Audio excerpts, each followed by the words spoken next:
Here with Texas head coach Steve Sarkisian. Coach, you've been in state for a few years now. I heard you give a great answer in there just about what sets Texas apart at the high school football level. For you, just getting to watch high school football at a lot of different places, what's different about this place?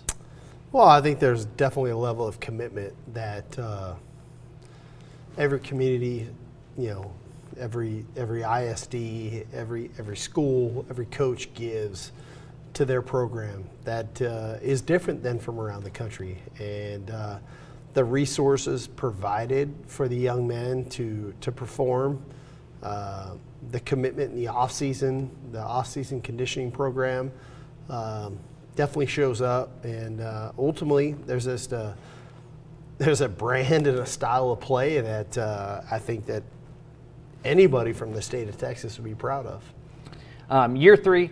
Going into year three, a lot of continuity on the coaching staff, obviously pretty much a new roster than the one you inherited. Where do you think y'all have improved the most since you stepped foot in that door? Well, man, it's tough. So I do think we're better up front on both sides of the ball. I think we have more playmaking ability on the perimeter. And I think that from a staff standpoint, I do think we're connected. Like, there is a continuity. You mentioned it earlier. There's a staff continuity that I think is impactful that ultimately shows up. So I hate to pinpoint one thing because I think there's a lot of things that are building the momentum that we have right now. Quinn Ewers' excitement levels building. I heard you at Big 12 Media Day kind of talk about his potential. You were a quarterback, and you've gone from year one to year two before. How much does that help a quarterback just going into year two of the same system, the same teammates, and just having that? Well, I think it's huge.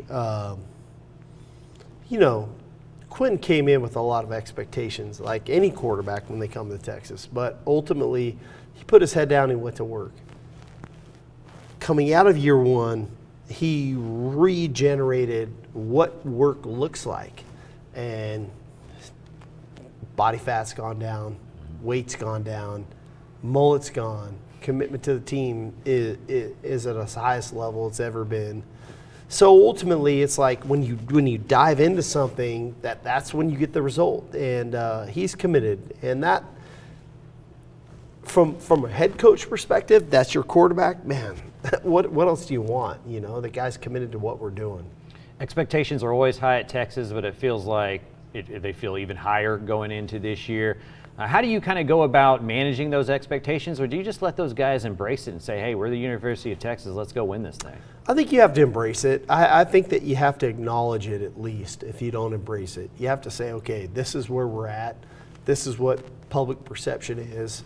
And that's great. Let's put that over here. Now let's go back to what we need to do to focus on the task at hand, to be the best team that we can be. And ultimately, I think that our players understand that. I love the maturity of this team. They're not so caught up in what everybody else thinks. They're more focused on what do we think, what do we need to do. And that to me is a sign of a great team. Feels like everybody wants to talk about the SEC and that eventual move, but there's a lot of guys on this team that aren't going to be there when you move to the SEC, right? Like, this is a huge year for them. How do you kind of keep the focus in-house on this year and not the extracurricular stuff? It's been very simple. I haven't had to do much. The players have done it all. They've been focused on 2023. We have a locker room full of guys that want to win a Big 12 championship.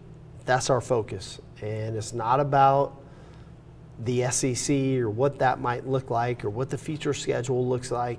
How are we going to win a championship this year? Mm-hmm. And I commend the guys for being that committed to it.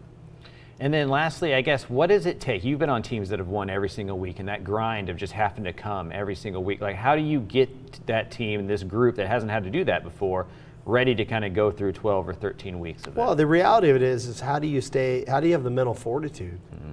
right? How do you stay focused on the task at hand when adversity is swirling all around you?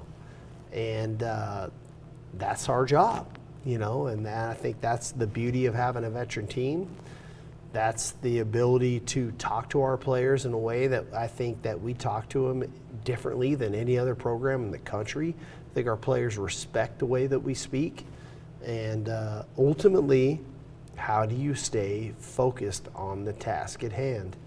And that's the challenge, but it's a great challenge. You know, not a lot of teams get that challenge. We have it. Now let's see what we can do with it. All right, Coach. Appreciate your time. Thank you.